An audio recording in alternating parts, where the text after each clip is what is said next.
Bonjour à tous, nous sommes réunis aujourd'hui pour parler de la mutation du secteur des CHR et des conséquences pour l'industrie du meuble et de l'agencement. Effectivement, le secteur a beaucoup évolué en l'espace d'une vingtaine d'années et ça s'est accentué évidemment avec la crise sanitaire.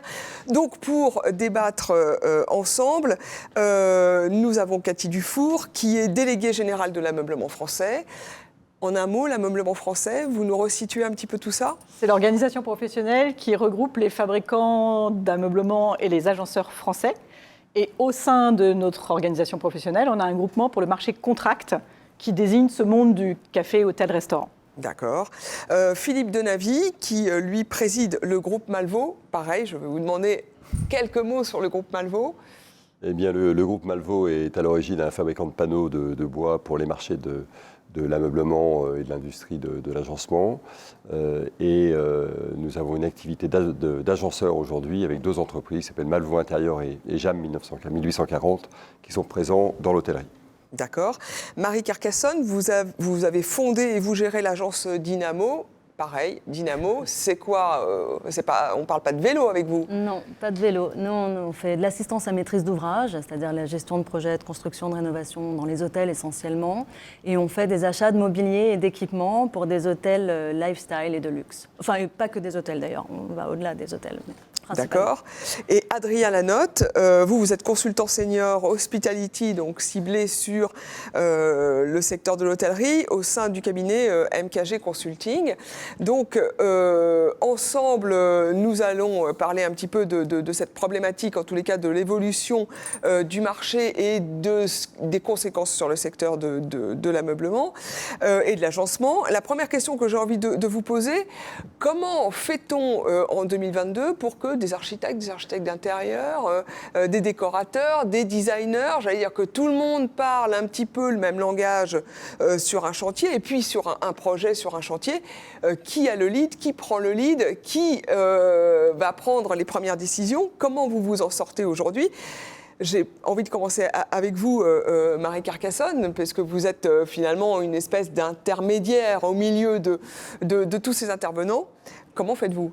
On est intermédiaire, interprète, je dirais. C'est aussi pour ça que j'ai monté cette boîte il y a 15 ans maintenant. C'est que je m'étais rendu compte qu'entre le designer, l'architecte, l'opérateur, le promoteur, on doit aboutir à un projet commun, mais parfois on n'a pas toujours tout à fait les mêmes intérêts. Et c'est ça que je trouvais intéressant, c'est finalement de faire ce lien entre tous pour qu'on arrive à se comprendre, pour qu'on arrive à avoir ce même langage et que finalement ça soit un projet qui soit gagnant pour tous.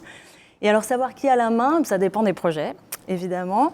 Mais bien souvent, je trouve qu'il y a quand même une vraie intelligence dans les projets. Nous, en tant qu'acheteurs, en fait, on parle du mobilier. Ce qui est important, c'est que l'architecte d'intérieur, qu'il ait de l'expérience ou pas finalement, qu'il se rende compte des impératifs d'un projet, notamment un peu le marqueur initial, c'est quand même le budget et le planning dont on dispose. Mais c'est le budget, mais aussi dans la pérennité d'un projet. C'est-à-dire qu'on peut acheter peut-être moins cher au départ, mais si c'est pour renouveler au bout de 2 ans ou pour s'apercevoir que finalement c'est pas du tout adapté à l'usage d'un hôtel qui est quand même, ou d'un CHR qui est quand même un peu particulier, mais finalement ça n'arrange personne. Et donc disons que dès lors que l'architecte d'intérieur, si on parle de l'archi, reste dans ce cadre-là, je pense qu'il a assez toute latitude en fait pour travailler. Donc voilà. Parfois, ce n'est pas l'architecte d'intérieur qui a le lead. Oui, on parlait de l'architecte d'intérieur. Il n'a pas toujours le lead, mais c'est quand même l'image, finalement, que les clients vont retenir, parce que l'architecture est évidemment fondamentale, mais c'est vrai que, alors sauf pour un projet neuf, où il pourrait y avoir un bâtiment très exceptionnel, mais c'est vrai que les clients, quand ils entrent dans un lieu, c'est vrai qu'ils ont plutôt tendance à voir l'architecture d'intérieur. Et c'est souvent sur lui qu'on communique aussi. Et c'est souvent sur lui qu'on communique, absolument. Adrien Lanotte, vous avez, alors vous, un regard peut-être différent ou complémentaire sur qui a le lead sur un chantier aujourd'hui, sur un projet aujourd'hui. Oui, alors j'abonde complètement dans le même sens. Il n'y a pas une réponse unique. Ça va vraiment dépendre de la configuration et de la nature du projet. Est-ce qu'on parle d'un projet qui va être plutôt monofonctionnel, de l'hôtellerie, de la restauration ou du mixte, parce qu'on a aussi beaucoup de choses aujourd'hui qui croisent ces univers, et puis des nouvelles tendances émergentes, le coworking, bien de nombreux univers. Et puis vous avez aussi, est-ce qu'on parle de création, de rénovation ? Comment ça se passe au départ ? Fondamentalement, vous avez un porteur de projet. Il veut créer son hôtel, son restaurant, son coworking, peu importe. Il va le plus souvent. Donc si on parle d'une création de structure, il va par exemple faire un concours, sélectionner des architectes, faire un appel d'offres. Et puis, en fait, il faut se mettre à la place de ce porteur de projet aujourd'hui. C'est quelqu'un qui va avoir souvent plusieurs établissements, qui va chercher à ouvrir un second, à rénover son concept, qui est un petit peu pris de l'âge. Et donc l'idée, c'est de dire, lui, il ne peut pas tout gérer. Vous ne pouvez pas avoir un portefeuille d'une dizaine d'établissements et puis piloter en micro chaque projet. Donc c'est pour ça qu'il y a ce besoin d'intermédiaires, à l'instar des AMO qui vont souvent être présents dans les projets de rénovation. Parfois, ça va se passer avec le contractant général, plus directement dans le cas des projets de réno, par exemple. Mais vous avez toute une multitude d'acteurs. Et en fait, chacun a un peu son mot à dire, selon à quelle étape on est, et selon la typologie du meuble qu'on choisit, de l'espace dans lequel on se trouve. Voilà, je disais au départ, sur un projet mixte, vous pouvez avoir aussi des acteurs tiers. Et puis un dernier acteur qui n'a pas le lead, mais qui intervient aussi, ça va être tous les tiers, tous ceux qui définissent les concepts. Vous avez des gens qui vont avoir aussi un droit de regard ou un cahier des charges, par exemple, qui peut être un facteur déterminant. Vous voulez compléter, Non, Marie ? j'abondais, j'étais tout à fait d'accord. Alors, le regard des fabricants de mobilier, peut-être qu'on commence par vous, Cathy, quand vous êtes confronté, quand vous voyez des chantiers, des projets, est-ce que finalement le fabricant, lui aussi, évidemment, a son mot à dire, mais est-ce qu'il n'a pas parfois envie de prendre un peu la main, ou en tous les cas de se frayer un chemin pour donner une espèce de tendance, de note, de prendre le lead? Alors, je ne pense pas que les fabricants aujourd'hui ou les agenceurs aient envie de prendre le lead, mais on l'a bien dit, on est dans des relations qui sont complexes, des projets qui sont complexes, et plusieurs parties prenantes dans le dialogue. Ce qui est important, et nous, ce qu'on constate sur les bonnes pratiques, quelque part, c'est qu'en fait, plus le fabricant ou l'agenceur va être intégré dès le démarrage du projet, non pas considéré comme un exécutant, mais comme une partie prenante à la définition du projet, il va pouvoir collaborer avec l'architecte d'intérieur et avec l'AMO pour aussi trouver les solutions qui permettent de réaliser techniquement ce qu'on lui demande et parfois aussi de trouver des pistes d'économie pour mettre la valeur ajoutée au bon endroit. Et donc c'est ça qui est intéressant aujourd'hui, c'est vraiment de créer ce dialogue. Parce que si on regarde le monde aujourd'hui des fabricants et des agenceurs français pour le monde de l'hôtellerie, on a tous les bons savoir-faire. On a vraiment une diversité, une palette d'acteurs. Et donc, l'intérêt, quand on est un porteur de projet français, de pouvoir travailler avec tout cet écosystème de l'architecte d'intérieur, de l'AMO et du fabricant, c'est de pouvoir avoir un dialogue qui est hyper facilité par une forme de proximité et une expertise. Quand on est à l'international, parce qu'on part aussi, heureusement, réaliser des très beaux projets à l'étranger, on est très souvent emmené en tant que fabricant par des architectes français qui ont l'habitude de travailler avec des fabricants ou des agenceurs parce qu'ils aiment leurs expertises. Et c'est ça qu'on va aller proposer à l'étranger. C'est des savoir-faire qui sont très spécifiques. Et là, on a un autre enjeu qui est l'enjeu de la collaboration entre les fabricants et les agenceurs, puisque finalement, sur un chantier, on peut se rendre compte que parce qu'on a besoin d'une diversité de savoir-faire, on n'est pas forcément concurrent, mais on peut être extrêmement complémentaire. Et c'est très, très vrai, plus on est sur des projets très haut de gamme, des projets de haute facture, où on va avoir des acteurs qui vont s'associer, collaborer, pour pouvoir délivrer le projet en entier. Quand on vous écoute, alors vous parliez de bonnes pratiques, mais il y a aussi sur le terrain une bonne entente. Il y a presque un travail, j'allais dire, de pédagogie à faire peut-être entre les différents acteurs. Alors, il y a un vrai travail de pédagogie entre les différents acteurs pour comprendre finalement quel est le métier de l'autre aussi. C'est un premier point de complexité. Et puis, pour vraiment, j'allais dire, ce travail de pédagogie et de dialogue entre les acteurs, il est au service du projet. Pour le délivrer, comme Marie le disait, dans les temps, dans le budget et surtout dans l'esthétique attendue et puis j'allais dire aussi dans les usages attendus. C'est un point important. Philippe Denavy, alors vous, comment vous vous positionnez quand vous êtes sollicité sur un projet? Quand arrivez-vous? Comment vous vous positionnez?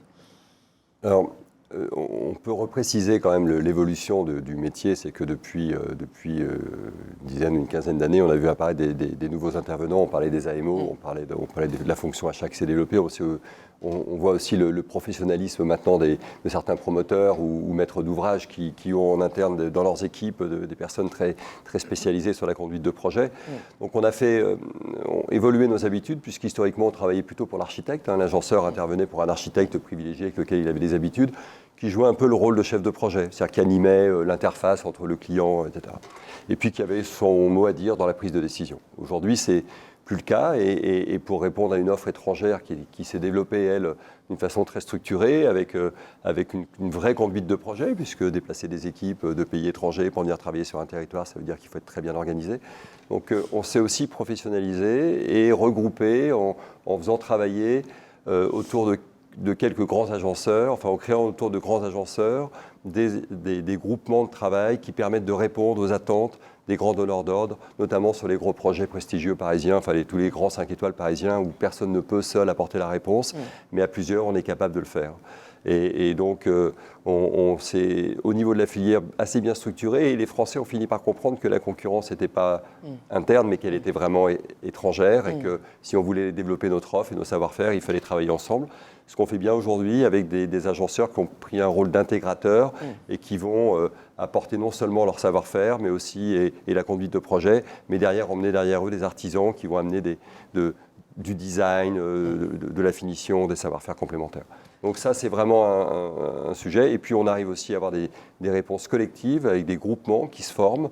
Et on a quelques beaux exemples qui sont passés sur la place parisienne ces dernières années, où des entreprises françaises regroupées ensemble ont répondu à la globalité d'un marché. Donc voilà, on a fait évoluer notre offre pour adapter en tout cas notre réponse aux attentes des donneurs d'ordre qui aujourd'hui sont de plus en plus exigeants sur la conduite de projet qui est très importante pour eux. Ça veut dire que sur un projet, alors évidemment ça dépend de la taille de l'hôtel, mais sur un hôtel, on va dire de quartier, boutique hôtel, 4 étoiles parisien, on peut avoir jusqu'à combien d'intervenants sur un projet ? Alors sur un petit projet, là on vient de finir un hôtel d'une 60aine de chambres, là c'est à peu près 80 intervenants. Là sur l'autre qu'on vient de finir aussi, 165 chambres, là on a 180 intervenants. Oui. Parce que, comme vous le disiez, c'est qu'en effet, il y a tellement d'artisans, parce qu'on veut vraiment choisir le meilleur à chaque fois, le mieux disant à chaque fois. Eh bien, ça a fait énormément d'intervenants, énormément de gens à coordonner, énormément de gens à suivre. Et puis tout ça, en livraison-installation, c'est un sacré challenge, quoi. Ouais, c'est sportif, ça. Oui, c'est sportif. C'est ça. Et c'est cette multiplicité en fait, d'intervenants qui a, au départ, créé le besoin pour le donneur d'ordre, le porteur de projet, de faire appel à tous ces intermédiaires. C'est aussi la raison d'être initiale.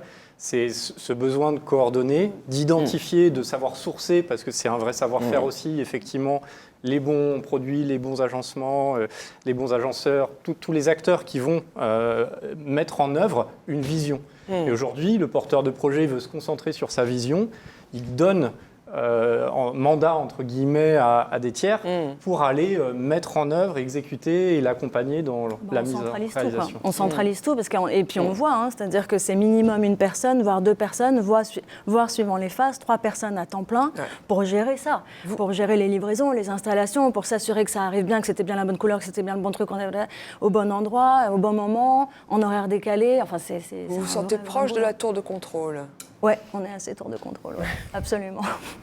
Donc, alors, vous parliez de vision tout de suite, là, dans votre intervention.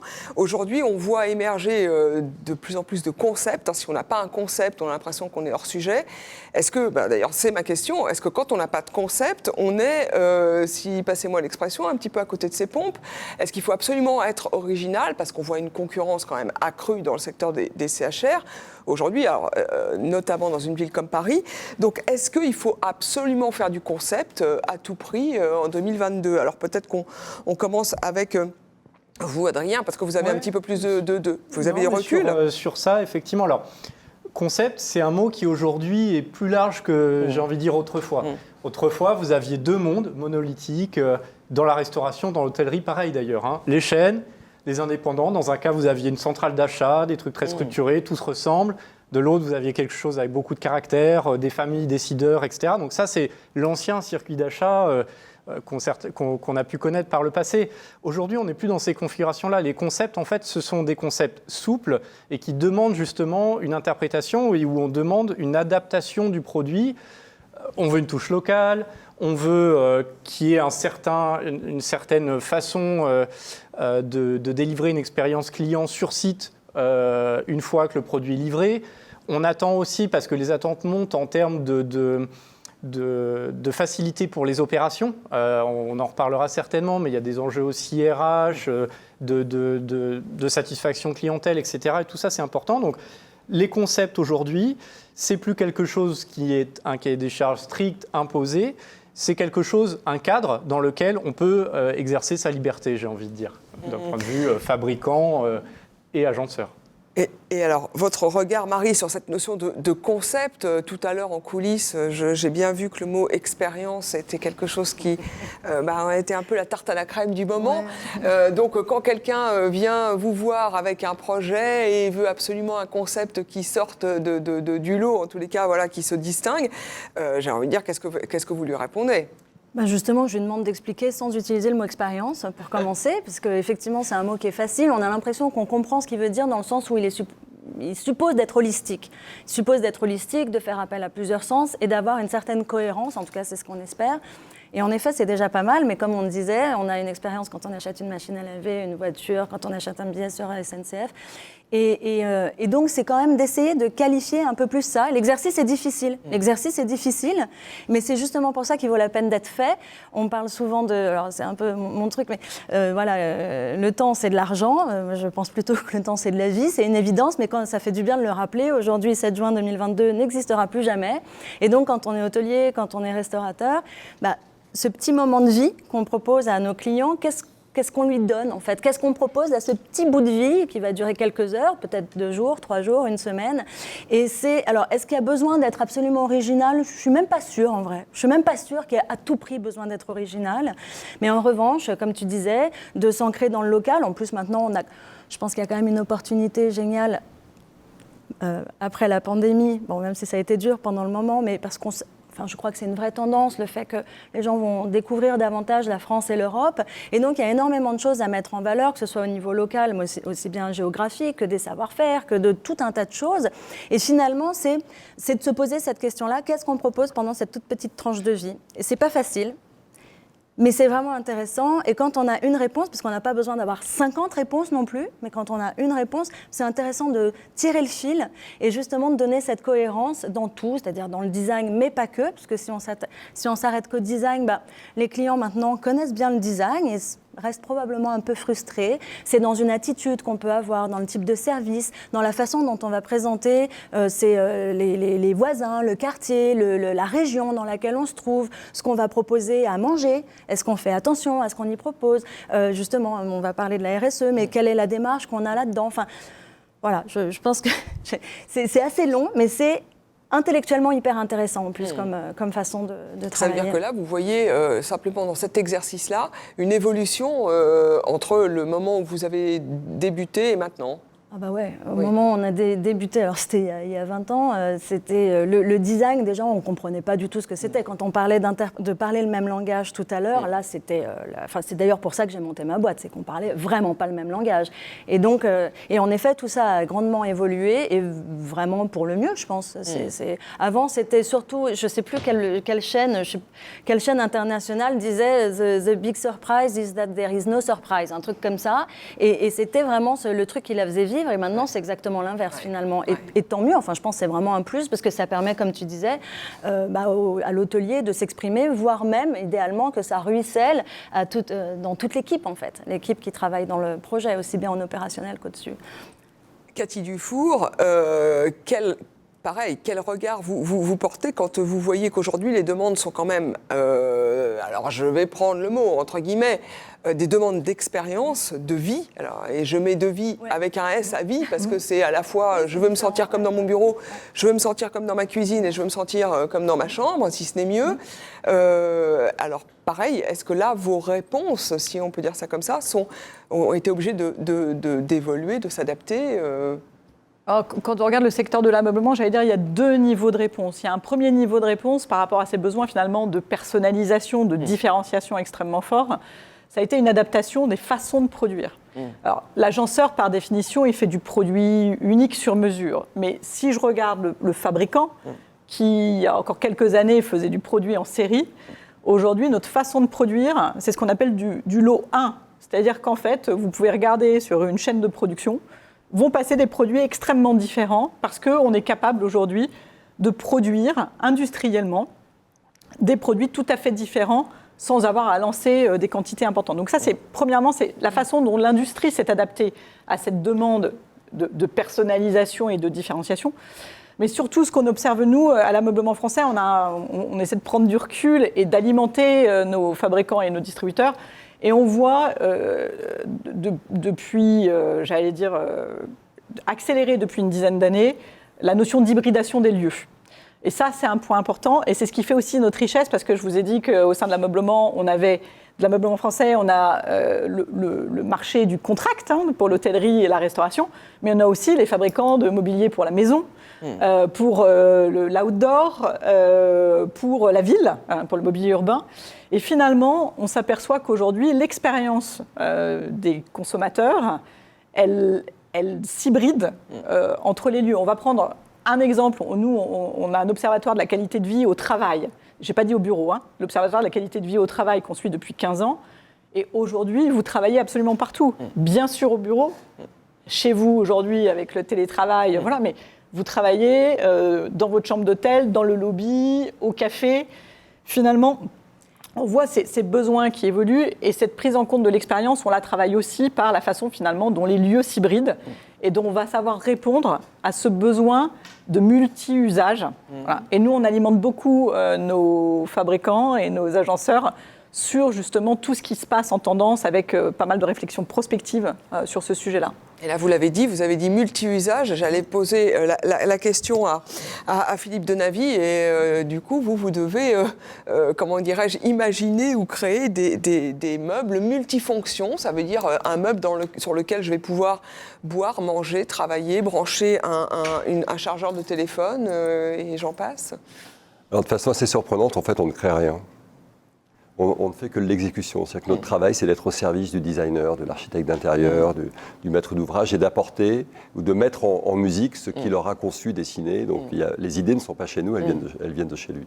Ce qu'on doit lui apporter, c'est des solutions. Donc ce que l'industrie a fait, aujourd'hui, on est capable de faire varier les concepts et de mettre de la modularité dans nos fabrications pour répondre aux attentes des hôteliers. On a des concepts où les chambres n'ont pas changé, à l'exception du fait qu'on a peut-être sorti les bureaux pour les mettre dans les parties communes. Mais par contre, ces espaces publics, eux, vont être remodelés à chaque réalisation d'hôtel dans une même enseigne. Donc on va avoir des pièces particulières ou des espaces particuliers. Donc notre travail, c'est de s'adapter à ça et d'apporter des solutions. Donc dans les solutions, bien sûr, il y a la fabrication. Donc ça, on le fait déjà depuis quelques années. Maintenant, il faut apporter des matériaux, il faut être force de proposition sur des solutions qui vont répondre à des zones de confort autres que le seul design. On s'est longtemps attaché au design, ce qui fait qu'on a fini par mettre de la mélamine ou des produits issus de matières premières, issus du pétrole sur nos murs, alors qu'on pouvait y mettre du bois et pour imiter du bois. On va dire que cette période-là est finie, heureusement, et on revient avec le vrai sens des matériaux. Et là, c'est ce qu'on apporte, nous, parce que c'est notre expertise, parce que c'est le métier des agenceurs depuis des centaines d'années. On travaille le bois, on a des ébénistes dans nos usines, et on va apporter avec le bois d'autres solutions qui sont plus seulement visuelles. Bien sûr, le visuel est toujours là, mais il y a l'impact du bois sur la santé, il y a l'impact du bois sur votre odorat, sur l'acoustique, etc., etc. Sur l'environnement. Voilà, sur l'environnement, donc d'autres zones de confort que le simple visuel d'un lieu. Et c'est là où on va essayer d'apporter notre input, mais on est toujours dans l'exécution et dans une réponse à une demande. Vous avez des exemples de demandes qui ont été particulières, enfin, vous avez l'impression vraiment d'avoir fait quelque chose de très différent de ce que vous auriez pu faire, je ne sais pas, il y a 20 ans, en arrière. Vous avez un exemple ou pas forcément ? On a quelques très beaux icônes parisiens qui sont des produits qui sont faits sont faits avec des essences fines et qui viennent répondre justement apporter du confort par la matière. Je pense au Brac, qui est un hôtel parisien. Vous avez 6000 m² de palissandre Santos à l'intérieur. C'est un hôtel absolument magnifique avec un suivi de fil en termes de réalisation. C'est un des très beaux hôtels parisiens. Vous avez le Bulgarie. Enfin, on voit qu'on a des nouveaux concepts. Là où certains designers, je pense à Philippe Sark particulièrement, a beaucoup travaillé le béton et autres, ou le métal il y a quelques années, on revient à une utilisation d'une matière noble. Et il l'a encore mis en œuvre dans l'hôtel Madame Rêve. On revient avec des hôtels avec de la richesse dans les matériaux et de la noblesse surtout sur les matériaux qui sont proches de nous et qu'on sait travailler. Alors là, vous servez de transition parfaite puisqu'on va évoquer la problématique de la RSE qui devient maintenant une donnée supplémentaire dans les projets et les chantiers d'établissements hôteliers ou de restaurants.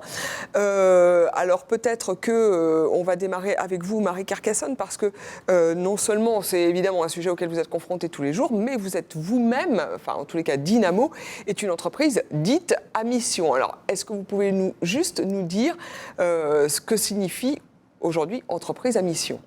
Entreprise à mission, c'est un statut qui a été créé par la loi Pacte en 2019, donc c'est très récent, par lequel les entreprises s'engagent dans une démarche d'amélioration continue et notamment sur des objectifs de développement durable, ODD, définis par la Charte des Nations Unies. Et nous, on est entreprise à mission depuis un peu plus d'1 an maintenant et on doit constituer un comité de mission qui sont avec des personnalités qualifiées dans les ODD que nous avons choisis, qu'on doit réunir minimum 2 fois par an et qui viennent nous challenger, auprès de qui on doit présenter les actions qu'on a mises en œuvre et qui doivent, qui nous challenge, qui nous donnent des conseils, qui nous accompagnent tout au long de ce processus. Et puis, je crois que c'est à la 2e année, on est audité, je ne suis plus tout à fait sûre, pour définitivement valider ce statut-là. En tout cas, ce qui compte, pourquoi nous on l'a fait? Parce que l'ameublement représente une grosse partie quand même de ces CHR, que de nouveau intellectuellement c'est hyper intéressant parce que ça pose plein de questions, ne serait-ce que de savoir ce qu'est un achat durable. Moi je ne suis pas encore hyper sûre et je pense qu'il y a plein de définitions en réalité, et que ça nous intéressait vraiment de s'inscrire dans cette démarche d'amélioration continue, et par là même maintenant on essaye vraiment d'emmener les hôteliers, les fournisseurs avec nous pour aller dans ce sens, quoi. Et ils vraiment. vous suivent, j'allais dire, ils comprennent. Oui, bien sûr qu'ils comprennent, mais ils vous suivent, il y a des réticences, il y a des questions. Ouais, là aussi, il faut faire de la pédagogie. Il y a des grosses réticences. Il y a encore des réticences qui sont liées à quoi? Juste au surcoût? Oui, c'est vraiment l'impression que ça va coûter beaucoup plus cher. Quand vous dites impression, ça veut dire que c'est pas forcément vrai. C'est pas forcément vrai. C'est pas forcément vrai. Après, il y a aussi, c'est pas, enfin, en tout cas de notre point de vue, c'est pas encore tout à fait mûr, parce que quand on fait un hôtel de 60 chambres, encore, on peut s'en sortir. Un hôtel de 160 chambres, il n'y a pas beaucoup d'entreprises qui ont la capacité de produire autant. C'est pour ça d'ailleurs que nous, on a lancé un petit questionnaire qui fait une 10-15 questions, c'est très rapide. Mais ne serait-ce que pour avoir un état des lieux des fournisseurs avec lesquels on travaille avec plus de 1000 fournisseurs en gros, et de faire ce questionnaire tous les ans pour justement comprendre la progression, ceux qui s'y intéressent. Et alors personne n'ose dire qu'ils ne s'y intéressent pas, mais en revanche il y a quand même des réticences parce que c'est vrai que c'est pas simple. C'est vrai que c'est pas simple. Il y a tellement de labels, il y a tellement de normes entre les Français, les Européens, les internationaux. Les gens savent plus où donner de la tête. On ne sait pas si c'est un produit, on ne sait pas si c'est un assemblage, on ne sait pas si c'est la logistique. Enfin, plus exactement, ça concerne tout. Et c'est d'ailleurs pour ça qu'on a travaillé avec le FCBA sur l'étiquetage environnemental. Nous, ça nous semblait vachement intéressant, ce sujet, qui n'est pas du tout une obligation dans le B2B, mais on voulait comprendre comment ça fonctionnait. On a proposé à un des fournisseurs avec lesquels on travaille de participer à ça, et ça l'a vachement intéressé aussi, mais c'est vrai que c'est difficile parce qu'il y a énormément d'informations à aller recueillir, dont le fabricant, enfin vous nous direz, mais n'a pas forcément tout. Donc ça veut dire c'est beaucoup de recherche. Et puis comme ça englobe aussi le transport, eh bien faut voir avec quel transporteur on travaille, quels engins, quels camions ou sont souvent des camions, ils l'utilisent. Enfin, donc c'est pas simple quoi de remplir. Et puis il faut avoir le temps, il faut avoir bien souvent une personne dédiée. Et ce n'est pas encore le cas dans beaucoup des boîtes. C'est vrai que c'est un investissement. Enfin, c'est vraiment un investissement. Et quand vous parlez de sourcing, vous arrivez à remonter jusqu'à quel degré de sourcing par rapport à un produit pour voir d'où il vient, les matériaux utilisés. Vous arrivez à remonter des filières, enfin la filière, en tous les cas, le sourcing assez précisément. On arrive à... oui, alors là, sur l'exercice qu'on a fait, parce qu'en plus, la spécificité qu'on a, c'est qu'on fait cet exercice sur du mobilier sur mesure. Le mobilier catalogue, c'est pour ça que le B2C, cet étiquetage environnemental sera probablement rendu obligatoire dans les 3 à 5 ans, si je crois, si j'ai bien compris, parce qu'ils produisent en grande série, donc ils font l'exercice une fois, c'est pour tout. Nous, les séries, c'est pour maximum 100 pièces, 200 pièces, allez, 300 si vraiment il y a beaucoup de chaises, quoi. Et donc là, c'est très difficile, donc c'est vraiment un exercice qui demande beaucoup de temps pour très peu, mais en tout cas, l'exercice qu'on a fait avec ce partenaire-là, on a réussi à remonter assez loin, en effet, donc c'était vachement intéressant. Mais encore une fois, c'est pour une pièce d'un mobilier, et s'il faut faire ça pour tout l'hôtel, il faut s'y mettre, quoi. Donc c'est pour ça que nous on essaye et c'est aussi pour ça que ça nous intéressait de travailler avec le FCBA finalement, c'était pour voir si on pouvait mettre en place un outil, enfin je sais pas, qui soit adapté justement au monde des CHR. Encore une fois, le B2C c'est autre chose, sont d'autres échelles. Voilà, c'était ça. Juste encore une question. Quand vous parliez tout à l'heure de surcoûts éventuels, c'est des surcoûts de beaucoup, de pas beaucoup ? Non, ça je ne sais pas très bien vous répondre parce que c'est tellement spécifique justement à chaque produit. Et puis encore une fois, ce sont peut-être des plus petites séries que des grandes séries. Et puis finalement, ça rejoint aussi une conversation qu'on avait tout à l'heure. On peut aussi décider de mettre l'accent sur certaines pièces. Aujourd'hui, je ne pense pas qu'on soit capable de faire un hôtel de 160 chambres 100% en achat responsable, encore une fois avec la notion qu'on met derrière, parce que simplement, il n'y a pas la possibilité de fabriquer tout ça. Pour ces tailles-là, hein, pour des hôtels plus petits, c'est possible. Mais... Aussi, juste, si je peux me permettre, vous posez la question en termes de surcoût, et c'est vrai, ça traduit un certain état d'esprit, qui est celui, en fait, qu'on entend, et je pense, le problème, c'est qu'on ne pose pas la conversation sur les bons sujets. Sur le bon sujet, oui. En fait, revenons au départ. Votre client B2B, votre hôtelier, votre restaurateur, c'est quoi son besoin ? Lui, il le voit qu'au niveau de ses clients, c'est son client final, celui, le fameux qu'on sert par l'expérience, le moment de vie. Et bien en fait, ces clients-là, vous avez aujourd'hui de plus en plus d'attentes sur ce volet. Et en même temps, même le professionnel ne va pas forcément savoir comment le mettre en musique, comment dire « Ok, moi, je suis RSE, je suis labellisé, etc. » Pourtant, si vous regardez en réalité, aujourd'hui, je prends l'exemple, l'industrie de l'événementiel d'affaires, les meetings. Beaucoup d'organisateurs vont demander avoir un cahier des charges très strict sur le volet RSE et qui vont soumettre aux hôtels, aux restaurants, etc. et qui vont dire « Ok, comment vous sourcez vos produits, comment vous êtes équipé, etc. » Tout ça, en fait, sont des choses... effectivement, si on applique tel quel des solutions du B2C à cet univers, on ne va pas s'en sortir, d'autant qu'on n'est pas sur les mêmes échelles. Mais en fait, si on raisonne juste en étiquetage et en coût, on rate plusieurs volets importants. On rate le volet, la valeur ajoutée qu'on propose. Donc, dans quelle mesure ce qu'on va proposer avec un volet RSE va créer de la valeur finale ? Et là-dessus, il y a des exemples. Vous avez des concepts en Norvège ou ailleurs qui sont des hôtels zéro émission. Vous avez des concepts, même des chaînes qui se développent avec l'idée ou dans leur ADN et où ils le promeuvent comme tel auprès du client. Je vais prendre l'exemple de Grit, où avec c'est du mobilier de seconde main. On dit aux gens, oui, vous séjournez dans du mobilier de seconde main et ça fait partie de notre proposition de valeur. Donc, vous avez ce volet valeur ajoutée d'une part, et puis vous avez ce volet coût tout au long du cycle de vie. Parce que, en réalité, c'est vrai qu'on pensait beaucoup en termes d'équipement, donc on achète une fois, merci, au revoir. Et ce n'est pas forcément le sujet, en fait. Être durable, c'est proposer effectivement quelque chose qui va pouvoir durer.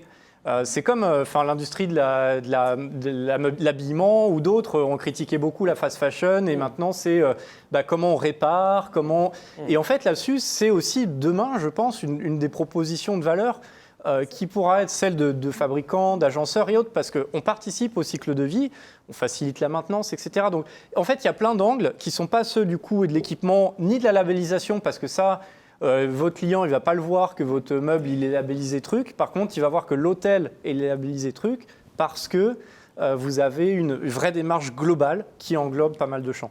Tout ça sont les arguments qu'on met en avant, hein, quand même. Bien sûr. Et c'est quand même pas super facile. Mais donc, on y vient. Et donc, ça veut dire que pour l'hôtelier ou le restaurateur, ça devient, là aussi, je me répète, un axe de communication. S'il a envie de communiquer, que ce soit sur les réseaux sociaux ou dans le cadre d'un. Ça devient un axe de communication. Après, c'est toujours pareil. C'est-à-dire qu'il faut faire gaffe au greenwashing. Et si c'est juste faire 3 trucs pour dire on a fait un truc RSE, ça ne fonctionne pas non plus. Donc, il faut voir jusqu'où on va. Mais en tout cas, bien sûr, moi, je suis 100% d'accord avec ce que tu dis, parce que c'est évidemment ce qu'on essaye de mettre en avant. Honnêtement, ce n'est pas encore hyper simple. Mais il y a une amélioration. C'est pas aujourd'hui dans les cahiers des charges, des appels d'offres, des choses comme ça. Mais c'est des choses qui montent. Ça l'est davantage. Dans le retail de luxe, il se trouve qu'on travaille aussi dans le retail de luxe. Et là, comme tu dis, on avait ce cahier des charges qui était très précis, enfin assez précis en tout cas. Mais dans l'hôtellerie pure, on nous a même dit que c'était très intéressant, mais que ça ne nous intéressait pas, quoi. Et pourtant, on a tendance, là je me retourne vers vous, on a quand même tendance à penser que les clients sont en attente. Oui, mais comment vous le montrez ? On parle de communication. Oui. Et d'ailleurs, petite parenthèse, mais on parle des clients, et il y a un sujet dont on parle peu, on parlait trop peu dans l'univers CHR, mais c'est les équipes. Et la RSE, c'est aussi un moyen important de mobiliser, et on parle d'un secteur où il y a des sujets de rétention, de turnover trop important, etc. C'est aussi, parenthèse, un moyen de communiquer, de mobiliser ces équipes autour d'un projet commun, valorisant, etc. Donc, il n'y a pas non plus que le volet B2C, com, etc. Il y a aussi d'autres axes qui peuvent être intéressants. Mais oui, en tout cas, c'est une réponse qui vient, mais la question, c'est comment on la démontre. Et aujourd'hui, il n'y a pas forcément de réponse évidente. Mais c'est vrai que ce qu'on voit, c'est qu'il y a pas mal d'agenceurs et de fabricants qui poussent des idées assez nouvelles là-dessus. Donc là, on arrive vers vous. Donc effectivement, quand vous entendez RSE, quelle attitude adoptez-vous ? Est-ce que vous avez un parti pris fort, un engagement fort ? Comment vous adaptez par rapport à cette... Alors pour nous, c'est une bonne nouvelle d'entendre parler, puisque la vision RSE, même si les industriels n'ont jamais très bien su la verbaliser ou la présenter ou la formaliser, ça fait partie de notre ADN en fait. Puisqu'on est dans une filière, on source des matières premières, on a une connaissance aujourd'hui de nos matières premières, l'ensemble des matières premières aujourd'hui qui sont importées à destination des marchés de l'aménagement ou de l'ameublement vont passer sous des labels FSC, PEFC ou répondre à la réglementation RBE, qui est la réglementation européenne. Et tout ça, ça fait partie du quotidien de nos entreprises. Et il n'y a plus de produits qui arrivent dont on n'est pas la traçabilité aujourd'hui dans nos entreprises. Mais on ne le vend pas. Et la partie sociétale, c'est la même chose. On fait travailler des collaborateurs qui grandissent dans nos régions, qui sont dans nos usines, qui ont souvent passé la moitié de leur vie ou la totalité de leur vie professionnelle au moins dans la même entreprise, qui ont transmis des savoirs, qui ont développé des savoirs, qui ont permis de faire perdurer ces savoirs. Et ça, c'est dans nos entreprises qu'on les trouve. Et donc, aujourd'hui, on a tous les éléments, en tout cas, pour répondre à cette question. Et je dirais qu'on est sollicité de façon contrastée. On a des gros acteurs, certains, je n'irai pas jusqu'au greenwashing, mais qui, de façon un peu opportuniste, voient bien la demande, l'attente d'une clientèle et qui, avec une vue un peu commerciale, ont ce besoin. On a d'autres gros acteurs qui sont très concernés et on voit d'ailleurs dans les discussions, dans les échanges, la qualité s'en ressent tout de suite. Donc on voit bien qui est vraiment concerné. Et puis après, on a des plus petits hôteliers ou des investisseurs dans le monde de l'hôtellerie qui n'ont pas encore cette perception. Donc ils ont des attentes qui ne sont pas, on va dire que ce n'est pas structuré. Et la difficulté qu'on a pour répondre, c'est que tout n'est pas encore documenté correctement pour que tout le monde puisse s'y retrouver. Et quand vous parliez tout à l'heure de dire on ne peut pas faire un hôtel de 160 chambres, en fait, on peut faire un hôtel de 2000 chambres, si on veut, en gestion durable. C'est-à-dire qu'on peut avoir un hôtel 100%, et on a la capacité de production en France, plus qu'à l'étranger, sur ces produits-là. Seulement, la vraie question, ça veut dire qu'il faut changer d'interlocuteur, il faut savoir avec qui on travaille, est-ce qu'on structure différemment un peu la filière. Et puis il y a aussi d'autres sujets, ne serait-ce que pour les tissus, qui doivent être M1, par définition, c'est un peu anti-achat durable. Donc, c'est par définition les traitements anti-tâches qu'on nous demande dans les hôtels. La plus grande difficulté, vous venez d'y répondre, elle n'est pas chez nous, en fait. Elle est dans la capacité du designer à faire évoluer son offre et son dessin vers une solution durable. Parce que dessiner une solution durable 100% aujourd'hui, c'est possible. Je sens de la résistance. Je sens de la résistance. Non, c'est-à-dire que oui, mais alors à ce moment-là, je suis d'accord avec vous, il faut que tous les acteurs soient alignés, ce qui n'est pas encore tout à fait le cas. En tout cas, dans les projets que nous on a vus, c'est pas encore tout à fait le cas. le designer, l'opérateur, l'investisseur, ça fait du monde. Et après, encore une fois, c'est-à-dire que les traitements anti-taches et les tissus M1, c'est un peu contradictoire avec le fait d'avoir des tissus, ou même ne serait-ce que des draps blancs. Enfin, je veux dire, il y a quand même pas mal de choses sur lesquelles on n'est pas encore tout à fait prêt. Et à la limite, c'est pas grave, parce que ce qui compte, c'est d'avancer, c'est de progresser. Enfin, c'est pas grave, disons qu'on en est là aujourd'hui. Et l'objectif, c'est qu'on s'y mette vraiment et qu'on progresse, quoi. C'est encore une fois, c'est pour ça qu'on est devenu entreprise à mission, c'est pour progresser d'année en année, quoi. Mais sur ce sujet-là, peut-être pour conclure, c'est que le rôle, c'est l'investisseur. C'est-à-dire que c'est l'investisseur qui doit mettre l'input et orienter les décisions. Là, c'est lui qui devient le leader. Il y a un moment, où le le départ va coûter plus cher. La question, c'est est-ce que le départ coûte plus cher à l'arrivée, sachant qu'on parle de durabilité, mais on ne parle pas de durée. On a voulu réduire la durée de vie des concepts, alors qu'aujourd'hui, au contraire, on peut faire des concepts qu'on peut rallonger. Donc, c'est l'analyse complète du cycle de vie de l'hôtel qu'il faut faire ensemble. Et ça, il faut arriver à le partager. Et il faut vraiment un investisseur motivé pour arriver à ça. Quand vous parlez de durée de concept, en général, on dit dans le secteur que tous les 3 ans, il faut un petit peu dépoussiérer son concept. Oui, ça pour peut la être... restauration, Oui. on disait 7 pour l'hôtel, maintenant on dit 5. Donc, vous voyez, ça se raccourcit. Ça se raccourcit. Ouais. Ça se raccourcit, mais alors à ce moment-là, nous, on propose d'autres solutions qu'on appelle zéro déchet, revalorisation. Mais c'est-à-dire qu'aujourd'hui, pour éviter de béner, justement, enfin, ce qui était quand même un peu le cas, eh bien, on propose, et pareil, c'est pas ultra structuré encore. Alors, il y a dons à des associations, mais quand on fait un hôtel de 500 chambres, 1000 tables de chevet, il n'y a pas beaucoup d'associations qui peuvent accueillir 1000 tables de chevet. Les 500 matelas, en plus, les matelas, c'est encore un truc un peu particulier. Et donc, nous, on travaille dans l'équipe, justement, à faire en sorte qu'il n'y ait pas de déchets, et donc de trouver ces différents acteurs par région pour savoir quels sont ceux. On fait des ventes aux enchères, on fait de la recyclerie, ce genre de choses, et tout le reste, à qui on peut le donner, comment on peut le traiter. Et rien que ça, ça paraît évident quand on le dit, mais rien que ça, c'est vraiment du boulot, il faut structurer ce truc-là. Enfin, voilà, cette démarche-là. Parfois, ça a été aussi à l'initiative des investisseurs. Vous avez des petits porteurs de projets qui ont lancé ça, se sont dit on va faire une opération. Et c'est aussi une bonne occasion, on parlait de communication tout à l'heure, de créer un maillage avec son territoire, son tissu économique et associatif local. Donc on crée aussi un dialogue et ça a de la valeur aussi. De faire que tous les acteurs se parlent. Votre regard, Cathy Dufour, sur ce qui vient d'être dit par rapport à la RSE. On l'a dit aujourd'hui, il y a quand même un certain nombre de signaux faibles qui commencent à s'intensifier, qui montrent bien qu'il y a un intérêt sur ce sujet-là. J'allais dire, le contexte réglementaire, qu'il soit français ou européen, de toute façon, est en train de mettre un rouleau compresseur sur ce sujet. On va arriver, nous on en est convaincus, à ce que la RSE ne devienne pas la chose qu'on calque après coup, mais s'infuse directement au cœur des concepts. Demain, vous ne trouverez pas à vous financer si vous n'êtes pas durable. Donc, la durabilité va être au cœur des concepts. On a une grande chance sur la fabrication d'ameublement et l'agencement, c'est qu'on a des monsieur Jourdain de la RSE, tous nos patrons d'entreprise, ils utilisent des matériaux durables, ils créent de l'emploi en France. Donc j'allais dire, tant sur la notion de la ressource que sur la notion sociale, on a déjà les bons acteurs. En revanche, on a monté un programme d'accompagnement pour nos entreprises pour les aider à structurer, à évaluer, mesurer, communiquer et rentrer dans des démarches de progrès. Parce qu'aujourd'hui, on l'a dit, c'est bien un moment pour savoir où on va et comment on fait, il faut bien mesurer. Donc on accompagne nos entreprises sur cette démarche de RSE. Là, on est sur des sujets de très court terme pour les aider à structurer la démarche, mais on travaille aussi sur du plus long terme. Et on a commencé à l'aborder parce qu'on a des enjeux autour de la réparation, du réemploi, sur lesquels les marchés ne sont pas encore mûrs, sur tous ces sujets d'économie de la fonctionnalité. Et on pense que dans le monde de l'hôtellerie et de la restauration, c'est d'autant plus important que pour l'expérience client, vous avez un besoin de renouvellement qui est plus intense que dans d'autres secteurs d'ameublement. Et donc aujourd'hui, pour pouvoir répondre à cette attente de renouvellement de l'expérience et des usages, on a besoin de travailler une économie de la fonctionnalité.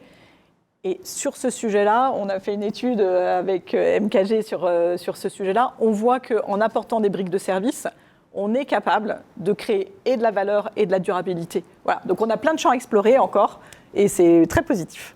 Merci beaucoup à tous les quatre. Les thèmes que nous avons évoqués aujourd'hui, évidemment, seront développés chaque jour sur le salon Équipe Hôtel. Vous avez un espace qui s'appelle Interior Design Center du 6 au 10 novembre sur le salon Équipe Hôtel. Merci encore à tous les quatre et puis à bientôt. À bientôt. Merci. Merci. À bientôt.